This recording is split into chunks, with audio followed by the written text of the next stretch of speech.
Our first point of discussion down. Now, the next one, I just happened to stumble across today. I got really interested in it, and that is we're going to be talking about Palworld. Do you remember Palworld? How could you not? It was just anybody would be able to talk about for weeks and months on end is Palworld, almost like Helldivers 2. Now, just like with Helldivers 2, how's that for a segue? They've seen a massive player drop. So you can see the all-time peak for Palworld was a phenomenal 2.1 million people. Like, that is insane numbers. Still doing pretty damn well with a 24-hour peak of 128,000 players. But that's about a jump down, a jump straight off the cliff of 94%. So Palworld has lost 94% of its player base. Interestingly enough, this figure right here from SteamDB is actually after a new release which has come out. Expansion isn't the right word. Can't figure out what the word it is I'm after. New update, that's the best word. Update's a good one.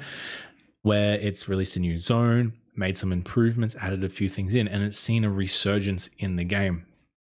Definitely not enough to bring it up to that all-time peak levels, but really good to see updates coming for Palworld. If I'm being brutally honest, and just to be honest with everyone out there who's watching this, Palworld isn't for me. Palworld just wasn't a game I was very interested in. I was interested in watching what other people did with it. I thought it was quite funny, the idea of watching what are essentially Pokemon with machine guns or Tommy guns and shotguns. I thought that was just ridiculous. The crafting side of the thing was where it lost me. That's where it just seemed a little bit too much. Crafting is fun, but when it's all you're doing, it's like, well, you've got this really cool thing and you've just kind of dampened it with this. All of this being said, it seems that Palworld may also be coming to PS5, which is really, really exciting. So this article comes via IGN, thanks to Wesley Yin Poole. Now, one of the developers of Steam and Xbox hit Palworld has teased the release of the PlayStation version. Pocket Pair community chief Bucky tweeted adding blue-colored hearts to Palworld's existing black for PC, green for Xbox, and white for Mac hearts. Blue is, of course, the color of PlayStation branding. With this context, a PlayStation 4 and PlayStation 5 release now seems likely. So, really exciting for console players, the Sony console players. I think that's pretty cool.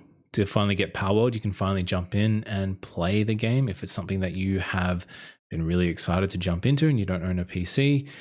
Palworld is, I think, a testament to what gamers want at the moment.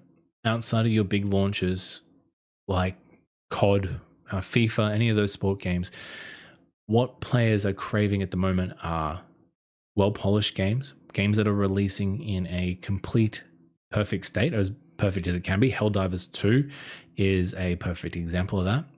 But when speaking of Helldivers 2 and Palworld, a lot of gamers, what they want right now, including myself, are games that are fun.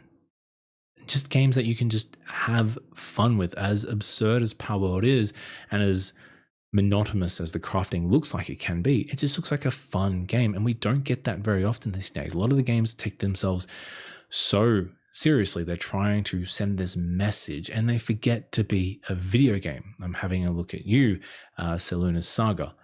But Palworld, I think, represents a nice shift. Aside from the stealing of assets from Pokemon, whether or not you agree with that, whether they did or not, I think there's a lot of evidence to suggest that they did. Steal is a strong word. These aren't allegations. This is just a theory. But I think it represents a good change, and I hope more games follow this mantra of just having fun. But enough of my ranting. Let's get back into the article. Naturally, Palworld is one of the most controversial games to have released last year. Pocket Bear said that its staff has received death threats amid Pokemon ripoff claims, which it has denied. I'll leave it up for your own imagination. If you go and watch videos out there, there is a lot of convincing evidence that suggests that some things were tweaked or not quite stolen, but reimagined, so to speak. But sending death threats to developers is just not on. I mean, the developers aren't making these decisions, they're just carrying out orders. I'm not saying you should send death threats to anyone, that's just ridiculous. But if you are going to voice your frustration at people, Voice them towards the executives, the director, the producers. They're the ones that deserve your ire, not the ground floor development staff. But no death threats. It's just ridiculous. It's at the end of the day, it's a video game. As seriously as we take them, it's a video game. You will carry on with your life if Palworld did end up stealing assets from Pokemon, or if Palworld shuts down, or if Pokemon shuts down. Your life will carry on. So sending death threats to someone because you don't like what their game that they worked on, not own or started, that they just simply worked on, is absurd. Anyway, soon after launch, Nintendo moved quickly to remove an eye-catching Pokemon mod. Then the Pokemon Company issued a statement saying, "We intend to investigate and take appropriate measures to address any acts that infringe on intellectual property rights related to Pokemon." Now, I will link this in the description below for YouTube and definitely pin it on Twitch, where you can go in and have a look at a lot of the comparisons they've made. And, certainly there are some interesting ones, Vulpix and that. Bit of a stretch, I think. Yeah, all right. It's a penguin. Sure, a little bit. I can see Snorlax in the face. That's about it. I don't even know what that Pokemon is. It looks like a Meowth. Slowpoke. I think it's safe to say that they were definitely inspired by Pokemon, but to say they were actually ripping it off or stealing, I think is a bit of a stretch. Either way, Nintendo did not state whether or not they would greenlight a release on Switch, because let's face it, I think it's probably not worth their while to do so. I'm not saying it would be to their detriment. Nintendo's got plenty of money. But I think just in terms of protecting their own IPs, releasing something that looks so similar to Pokemon on the only console that plays Pokemon would just be a bit weird. Meanwhile, Palworld got a major update this week called Sakurajima. It increases the level cap, adds new pals, a new raid, new faction bosses, and a whole new island, which is really good for fans of the game. This update also comes with Xbox dedicated servers, something the game had conspicuously lacked up to this point. Now, I do want to get into the update. I think it's very important to highlight how these games are doing. Just because a lot of talk has been happening lately with the player drop in Helldivers 2. I was going to say the player dive, but that didn't make any sense. I'd say dive twice, but I just said it then, so it doesn't matter. In Helldivers 2, and how there hasn't been any really major updates. They've introduced some new weapons, I believe, some new cosmetics, factions or enemies, but they haven't released a huge new update or a new planet or anything like that. So seeing Palworld, which I think a lot of people thought might be a bit of a rug pull, a bit of a switch and a bit of a, take your money and run type situation. They release this game into early access and just go. Now, it's still in early access, that has to be said, but it does look like they are going to work on it. So let's go watch the trailer. We'll go over the patch notes just in fairness, just so if anybody out there is watching this and they are a fan of Palworld, and then we're going to continue with the stream. So let's watch the trailer together.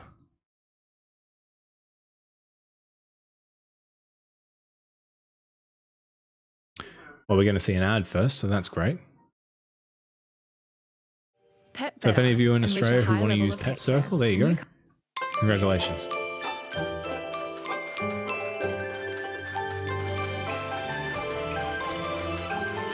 So it seems to be very Japanese inspired, obviously the name Sakurajima update.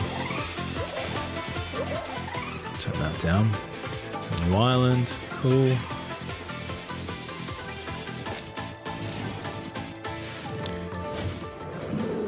New pals.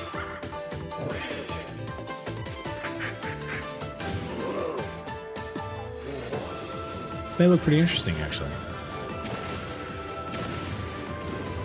Even now, even though I know what this game is, just seeing the Pokemon, and they are Pokemon, let's be honest, I'm not saying that they've stolen it, but they are essentially Pokemon combined with a Gatling gun and a rocket launcher. It's just absolutely absurd, and I love it. I think it's fantastic. I think it's just really, really cool.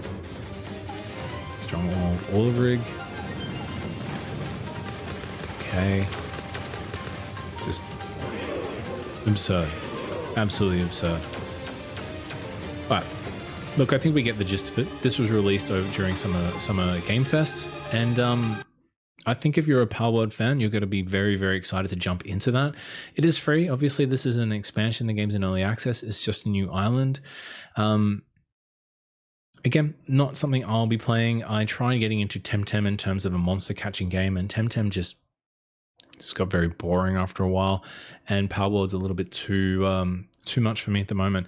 If you do want to go over the whole patch notes, you can see that via Steam. They've added a lot into the game, which is really, really cool to see. I do have to say one thing before I finish this off. I don't want to go back over the whole, did they steal from Nintendo? Did they not? But a lot of those pals really did look like Pokemon, like actual Pokemon. I don't think they've done themselves any service by making them that very cartoony anime style, but then again, that's the whole point of the game. You've got these very arguably cutely designed creatures getting blasted by rocket launchers and machine guns. So, look, if you are a fan, go dive into it. I want to know what you think. How do you feel about this whole stealing from Pokemon thing? Do you think Palworld's improved? Is it going to keep you around? Let me know down below. Dum dum dum dum dum. Do do do do do do. Da da dum dum da dum dum. Do da da dum dum dum. Do do do do do do. Do do do do do do do do dum dum dum dum dum dum do do do do do do dum dum dum dum dum dum dum. Do do do do do do do. Da da dum dum da dum dum.